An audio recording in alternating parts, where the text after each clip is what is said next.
Bonjour à tous, j'espère que vous allez bien, c'est Matt et aujourd'hui je vais vous parler des séries Marvel sur Disney+. J'avais pas pris le temps de faire de vidéo pour revenir sur ces séries, donc je vais vous parler des 3 séries qui sont déjà sorties, à l'occasion de la sortie prochainement, le 24 novembre, de la nouvelle série Anki. Mais donc du coup je voulais revenir en préalable sur ces différentes séries, donc il y en avait 3, il y a WandaVision, il y a le Soldat d'hiver et le Faucon, et la dernière en date qui était Loki. Qui évidemment, c'est des séries qui ont des forts liens, des fortes connotations avec les films, donc il est intéressant de les voir parce que tout est lié, tout aura, enfin en tout cas tout est lié, et tout sera forcément aussi lié à l'avenir. Mais que vaut finalement ces séries Disney Plus de l'univers Marvel? La première série est donc WandaVision, où on retrouve, c'est l'intérêt de toutes ces séries Marvel sur Disney Plus, c'est qu'on retrouve les acteurs des films. Donc on retrouve bien évidemment Elizabeth Olsen dans le rôle de Wanda, et Paul Bettany dans le rôle de Vision. Et alors on a une série qui commence très particulier. On retrouve donc dans cette WandaVision, ce premier épisode nous transporte directement dans un drôle d'univers. L'épisode est en noir et blanc et on est plongé dans un remake de Ma sorcière bien aimée, cette série des années 60. Et c'est extrêmement bien fait, le copier, le rôle des personnages, forcément la sorcière rouge qui est une sorcière, donc elle joue le rôle forcément de Tabitha, c'est cohérent. Jean-Pierre Stevens qui est forcément donc un petit peu joué par le rôle de Vision, qui ont ce rôle, un petit peu cette relation entre deux, donc cette vie de couple. C'est un épisode extrêmement court et il dure une vingtaine de minutes, comme pouvaient durer les épisodes de Master Sorcière bien aimé à l'époque. Donc on a vraiment un remake qui va jusqu'au bout au niveau aussi des génériques, on a évidemment aussi la voisine qui veut s'immerger dans la vie, aussi le chef, le patron de Vision aussi, qui a ce caractère un petit peu autoritaire, etc. Donc on est vraiment plongé dans un épisode complètement qui n'a rien à voir avec Marvel, c'est extrêmement décalé, c'est extrêmement drôle, on a en plus les rires et les du public en arrière-plan, c'est extrêmement bien fait. Est-ce que c'est intéressant? Oui, c'est drôle, ça dure 20 minutes, ça va, ça passe. Voilà, un fan de Marvel va peut-être s'ennuyer, c'est vrai que moi voilà, j'ai regardé ça d'un œil, mais c'est vrai que c'est assez atypique. Et on comprend pas trop en fait pourquoi la série commence comme ça, pourquoi ces personnages-là, de la sorcière, de Vision sont plongés dans ce monde de Ma sorcière bien aimée. C'est extrêmement déroutant, on ne comprend pas où ça veut aller. On a un deuxième épisode où on va commencer à faire des petites pistes, des petits ingrédients. Et en fait, au fur et à mesure des épisodes, il y a 9 épisodes. Chaque épisode va faire un écho à une série en remontant les années. On commençait donc dans les années 60 et on remonte au fur et à mesure. On finit avec des séries plus récentes des années 90 avec Malcolm. Et on finit avec des séries beaucoup plus récentes de nos jours. Donc c'est là vraiment une grosse prise de risque, une grosse originalité qu'a pris Marvel Disney Plus avec cette série, c'est de prendre un cadre, une originalité contextuelle pour mettre en situation ces personnages en faisant des échos à des séries. Donc ça c'est extrêmement bien ficelé. La raison pour laquelle ils sont dans cette série, on commence à la comprendre à un moment donné et c'est extrêmement bien intéressant. Ça rend un côté dramatique à la chose. Et en fait après donc on a la vision, comment dire, des deux oppositions donc de eux, pourquoi ils sont dans ces séries et de ce qui se passe à notre époque. Donc voilà, on a cet écho entre les deux. C'est extrêmement intéressant. On a cet écho avec l'univers Marvel, des films, bien entendu. Il y a également aussi un gros clin d'œil avec le frère mort de Wanda, qui font revenir, mais sous les traits de l'acteur que jouait ce personnage, mais pas dans l'univers Marvel, mais chez X-Men du temps que c'était par la Fox. Donc j'ai trouvé ce clin d'œil assez drôle et c'est assez atypique et j'ai trouvé ça plutôt fun pour le côté nostalgique de la série. Et on a un dernier épisode de cette série, moi que j'ai trouvé extrêmement bien faite. On a vraiment une belle scène de bataille, on a l'impression de voir un film, et ça sera encore plus vrai dans la prochaine série que je parlerai après, Le Soldat d'hiver et Faucon. Et voilà, WandaVision nous transporte dans quelque chose d'extrêmement atypique, d'extrêmement original. C'est une série vraiment avec une grosse prise de risque pour Marvel, je trouve. Le tout est cohérent. Ils ont pris cette prise de risque, mais il y a un sens derrière, il y a une logique. Et c'est extrêmement bien foutu. On s'attache à ces personnages. Le dernier épisode est très touchant. On est vraiment pris dans l'émotion. Moi, je trouve que c'est une série voilà, qui a quelques lenteurs, bien évidemment. Mais on passe un bon moment. J'étais content de retrouver ces personnages de Marvel. Et j'ai trouvé, voilà, c'est vrai que voilà, j'ai trouvé que c'était une série originale et touchante. Et après, on passait avec cette deuxième série avec Soldat d'hiver et le Faucon. Et là, voilà, on passe dans quelque chose de complètement différent. Là, on retrouve du pur Marvel. J'ai même envie de dire, voilà, c'est une série en 6 épisodes. Et j'ai envie de dire, on dirait plus... Autant WandaVision avait une structure assez série quand même. avec chaque épisode un début, une fin. Là, je trouve quand même que le Soldat de l'hiver et le Faucon, j'ai plus eu l'impression de voir un film qu'ils auraient divisé en 6 épisodes, quelque part. Je trouve qu'il y avait une tenue. On a un premier épisode assez époustouflant au niveau des scènes. On a une scène de bataille avec le Faucon contre un avion dans les airs. Voilà, on voit qu'il y a le budget Marvel, il y a Marvel derrière. Enfin, ça pourrait passer au cinéma. Ça n'est pas du tout série, voilà. C'est vraiment du très très haut niveau.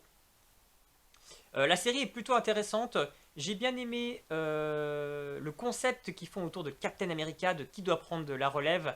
Et là, et Wyatt Russell qui reprend donc le rôle, qui va reprendre donc, le nouveau Captain America. Je l'ai trouvé très bon. Je trouve que c'est une grosse force de ce film. Parce que bon, Anthony Mackie en Faucon, ou que ce soit Sebastian Stan en Soldat de l'hiver, ils sont un peu... ils sont gentils, ils ont des bonnes têtes et tout, mais il manquait, je trouve, de charisme. Et je trouve que Wyatt Russell apporte vraiment quelque chose. Il a cette dimension où on voit que c'est compliqué de devenir le nouveau Captain America. C'est quand même une grande pression, il y a beaucoup de responsabilités, on voit tous les enjeux qu'il y a autour de ça. Donc toute cette série base un petit peu sur le rôle que doit avoir Captain America, donc c'est extrêmement intéressant. On voit l'évolution des personnages par rapport à ça. Voilà, les scènes de bataille, l'enquête, tout ça c'est plutôt intéressant, mais c'est vrai que tout ça c'est un contexte pour pouvoir mettre en avant le rôle de Captain America, comme je le disais. Toute l'histoire de famille du personnage du Faucon joué par Anthony Mackie, c'est pour essayer de donner un petit peu plus de profondeur au personnage, un peu plus d'ampleur. Mais j'ai trouvé que c'était assez lourd, assez lent ces passages-là, ça apportait pas forcément grand-chose. Et est-ce que c'était utile? Je ne sais pas, après c'est pour le rendre plus crédible, pour devenir le nouveau Captain America, sans doute. Sa relation avec Sebastian Stan, c'est pareil, j'ai trouvé que ça matchait pas, je trouve que c'était trop.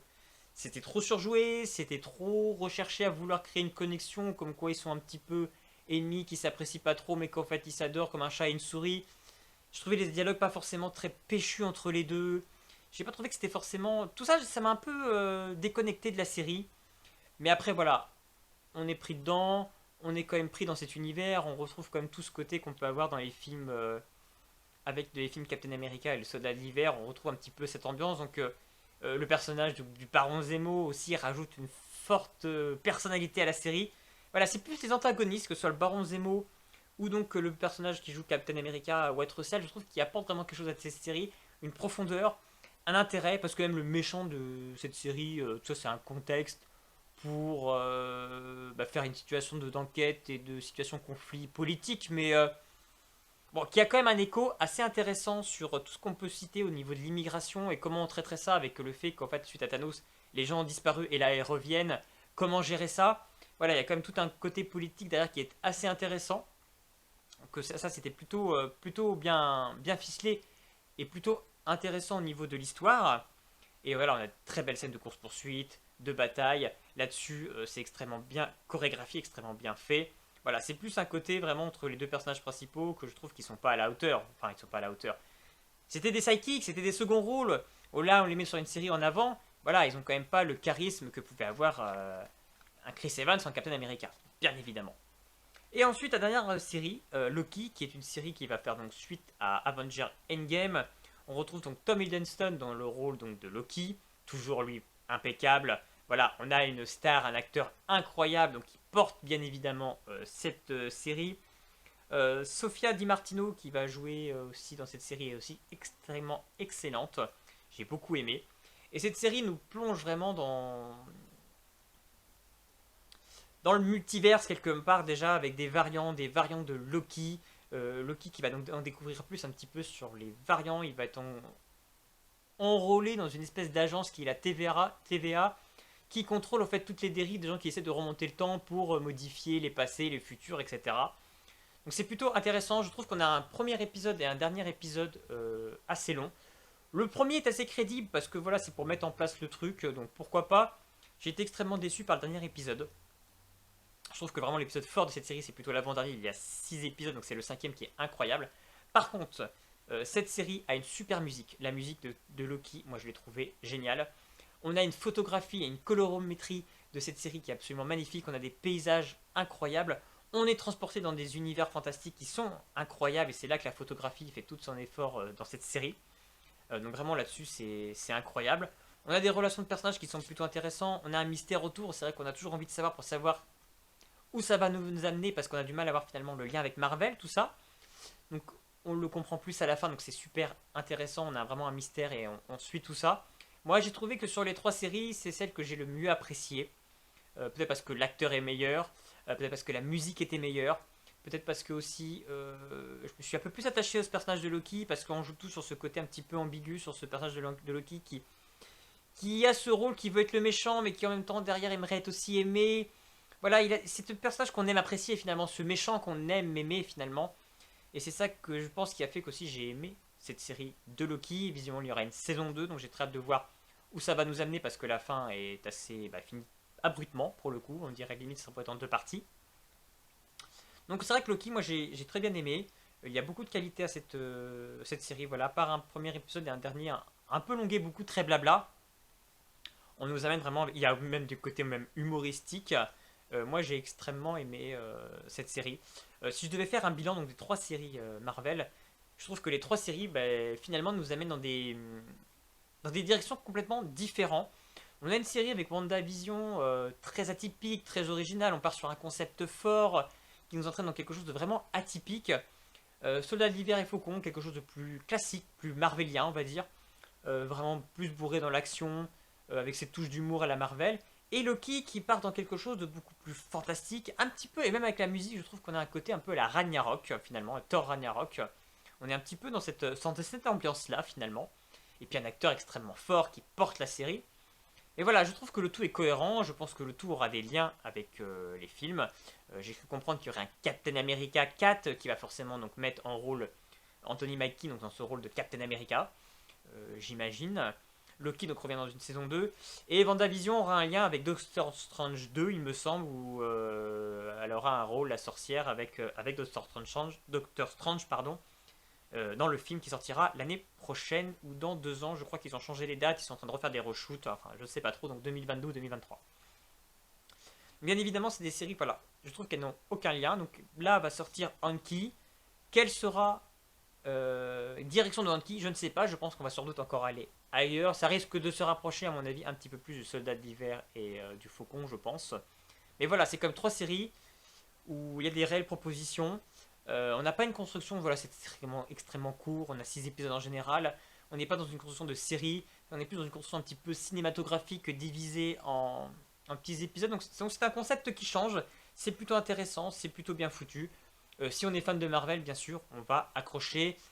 Les non-fans de Marvel, je pense, risquent de passer à côté. Encore que je trouve que justement la série Loki a une réelle proposition, un réel concept aussi fort, tout comme WandaVision à la limite. Je pense qu'ils peuvent apprécier, les gens qui n'ont pas aimé, enfin qui ne sont pas forcément fans de Marvel, peuvent apprécier ces séries. Si vous aussi, vous avez vu les séries Disney Plus de Marvel, n'hésitez pas à me laisser un petit commentaire pour me dire celles que vous avez préférées, celles que vous aimez moins, celles que vous avez vraiment kiffé. N'hésitez pas également à vous abonner à ma chaîne pour être au courant de mes prochaines vidéos. Et puis en attendant, je vous dis plein de bonnes séries à la télé et à bientôt!